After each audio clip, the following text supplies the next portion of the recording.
response comes back that, oh yeah, I drink, about 3 bottles of wine a day, hopefully there's follow-up to that. It won't last long if I do that. And then there's outcomes, like how many people got readmitted to the hospital after within 30 days, right? So, and these things are measured via claims. So you send in your CMS 1500 or whatever billing mechanism you use, and they'll just pull that data from that claim. The practice can report it, or patient survey, and that's what I'm going to talk a little bit about more in a few minutes. So those are the 3 primary ways that quality is measured. These are oncology care model quality measures.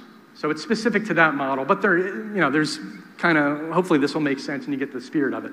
And I can't really read that screen, so I'm going to kind of peek around the corner to see this here. So, okay, so the proportion of patients who visited the emergency department who were admitted. Now, why would you measure that? Well, the idea is that if somebody feels they need to go to the emergency department, hopefully they really do. And they're not going because their throat's sore or something that can be handled over the phone or in an ambulatory center or something. And so ideally, everybody who goes would be admitted. And that's never going to happen, of course. But you want to make sure that these ED visits aren't unnecessary. So they're going to measure that. And the idea is that you'll never have everybody who goes to the ED admitted, but you'll want to look at that and see how a practice compares with others. Are they doing things? Do they have processes in place to support patients and not have them go to the ER when they don't have to?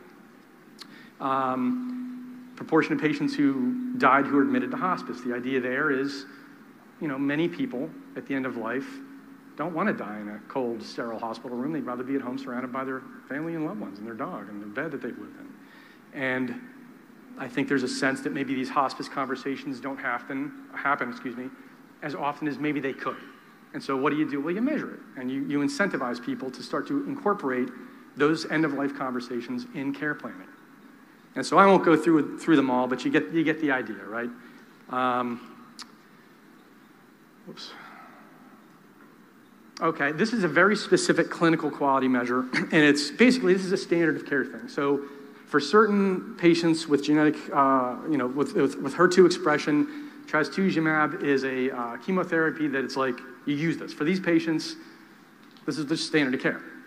And it's kind of hard to argue. I think everybody would agree with this as an NCCN guideline thing. For this patient population, this is what you do.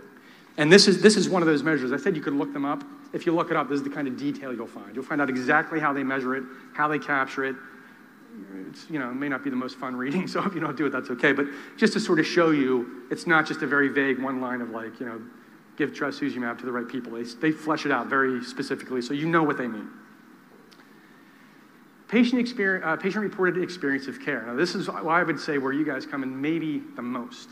And these are the surveys that do impact quality measurement, certainly in all the oncology stuff. Enhancing oncology model, it's going to count. Oncology care model. MIPS, this is a thing that can count towards quality. And look at these kind of closely, because this is, I think, important. Explain things in a way that was easy to understand. And I'll say that cancer care team is everybody in that office. The receptionist, the nurse, financial navigator, anybody that they encounter is considered part of that cancer care team. Listened carefully, showed respect for what the patient had to say, spent enough time. Were they helpful? Were they respectful, right? So it's the patient experience. A lot of hospitals in particular are investing a lot of money. Like you walk in, they have this huge atrium, it's gorgeous. They have a valet service, and that's great, I guess, but that's not gonna be captured in the survey. So I try to be really clear with people, like when we say patient experience of care, you can have the best donut service or pizza place in your lobby in the world, but if it's not measured, that's not gonna impact your score. So focus on this stuff. Dan, invest in this stuff, right? This is where we need to invest to build support for you guys so you can deliver on this, because the clean carpet in the lobby is a nice thing and it probably should be there, but this is what's going to impact payment.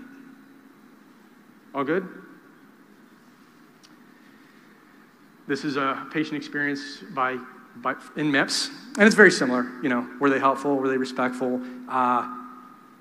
Did they talk about how much your care would cost? And there's another slide I'll show in a second in the oncology care model. So this is getting down to the financial piece. Did they even discuss it? And if you tie it all in, when they did discuss it, did they discuss it and explain it in a logical, understandable way? Were they respectful as they did so? That's what you guys do, right? You're impacting quality scores. Well, of course, everybody follows guidelines. They're going to give trastuzumab to those appropriate patients, right? Everybody's going to be respectful and to their patients, and they're going to explain things in a clear way. Well, maybe not. This is a study done on oncology care model practices, and what it showed is that, I'm not looking at it, so the numbers, but estimates, I think, were new for everybody, and there was a lot of gap, shall we say, gap in care in terms of providing the basic requirements of participating in this requirement of participating in the OCM. So practices weren't doing it. You'd say, well, shouldn't everybody kind of understand what their care is going to cost and how much out of pocket and can they afford it? They should, but it hasn't traditionally been done. It's a new thing for a lot of people. And so that's why it's being measured. This gets into more of maybe a clinician angle on patient reporting experience of care, and I won't read all of them, but basically this slide just speaks to patients not remembering, and maybe they're not even being told this stuff, like follow-up care, the side effects of medication, and this is cancer. So if you think, if nothing else, your cancer provider would be very clear on, if we're going to go this treatment route, here are the potential, array of outcomes that you could experience. And here's the potential array of adverse events and maybe bad things that could happen. This is not clear on whether those conversations are happening or whether those conversations are happening and not being remembered. I would suggest it doesn't matter because the patient needs to know it. And if it's happening and not being remembered, what can we do to help them remember it and take it home? What materials can they go home with? How effective is that communication and conversation? How effective is it when it's happening? And is it even happening? I don't know. But it's important because those numbers are not good. Like if you're on chemo, you should know this stuff. What's going to happen follow-up care? Those are very essential things, and it's kind of scary to see these numbers. Good thing it's being measured because when you measure and you pay people on it, there's hope it can be improved. Where does the advocate fit in? Well, I stole this, I think, from the NAMAPA website, so Elizabeth, thank you. But I agree with all of it. The advocate is the gateway for a lot of this stuff to happen. As I said earlier, you're the lifeline to patients on a lot of this stuff. You're the person that can maybe take more time, the person who maybe is just more capable of having a human, engaging conversation with them to get them to understand this stuff. And so I honor you again because you're doing this. You're the best chance for this, and they need it. Big time. And I talk about oncology because that's, the business I'm sort of in, but it applies across the board, right? Somebody with diabetes needs to understand what's going on with them as well. So, this is where it gets good. Hopefully it's been good somewhat, but I hope this is where it gets really good. So the money piece, right? So value-based care, it's control costs, but don't compromise quality. And so in the oncology care model, you can beat your target price and be eligible to make back millions of dollars, but if you don't achieve quality scores, you'll get none of it. If you look at that bottom, less than 30%, you could be eligible for $5 million, but if you blow quality up and don't do a good job, you get nothing. And you go from there to 100% depending on how well you do. And in the enhancing oncology model, it works the same.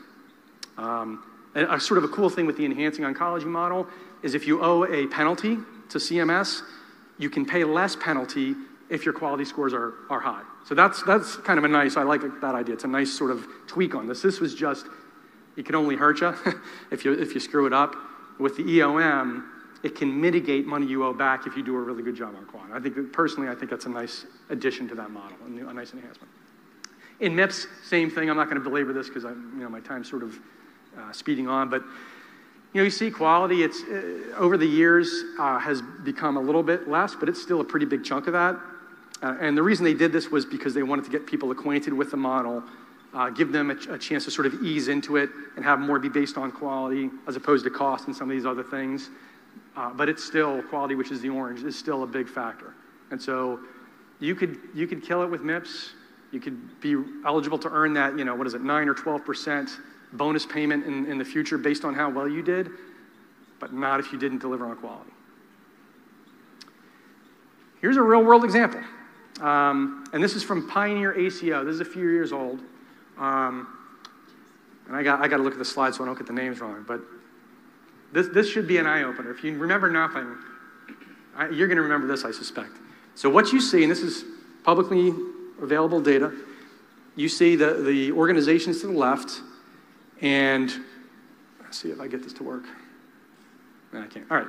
So generated savings and losses, right? You see, I think it's 35, whatever, 27, and then earned shared savings. That's half of that. So in the Pioneer ACO, if CMS told you, and I'm just going to make this up, you should spend $100 million to care for those patients, and you spend 80, then you save 20 million, right? You could get half of that back in your pocket. But you had to report quality successfully. So what you see is ProHealth, the Accountable Care Medical Group, generated savings of almost 22 million. Pretty good to me. I don't have that kind of money. And they got half of that back. They got 10 million back.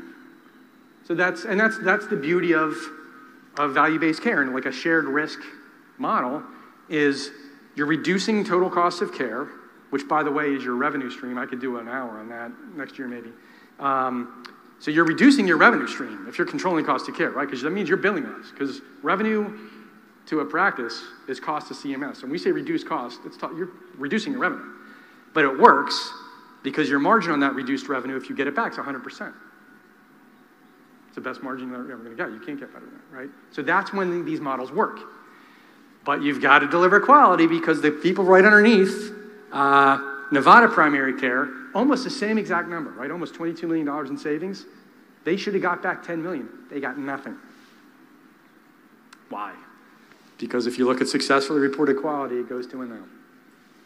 Now, was that one financial navigator who didn't explain, out-of-pocket costs properly? I don't know.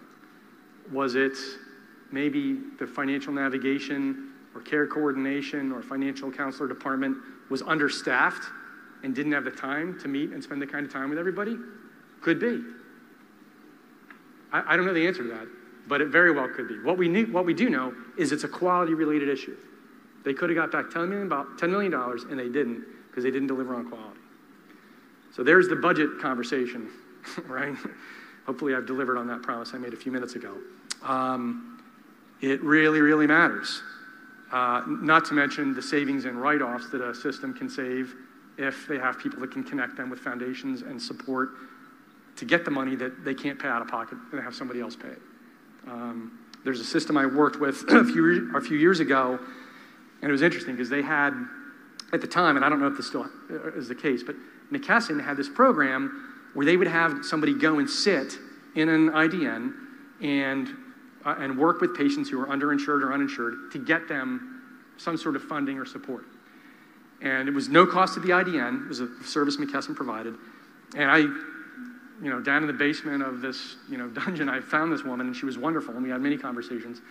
And she told me, her first year, she saved the IDN $1 million. And she's like, yeah, I think next year I'm going to save them $3 million. Well, now she's no longer employed there. They brought it in-house. They have their own employees because she was right. She saved them a boatload of money. And so that little bit of investment that McKesson made paid off big time. And there's so many other opportunities, and I'm preaching to the choir on this, I know, but so many other opportunities for investment in what you do to return back to the organization more than they could ever imagine. You just need to understand it. Again, that's just me talking, not Daiichi Sankyo. I'd like to think they would believe and accept what I've just said, but if they don't, that's cool. Looks like I've got 1 minute left. Any comments or questions or anything? I have a question. You talked about the care team. Each patient has a different relationship with a member of the care team. So when you ask these questions, they might be scoring them because they've had a negative situation with one member of the care team, but not full. So to me, this survey is wrong. Yeah, no, you're totally right. So you need to say,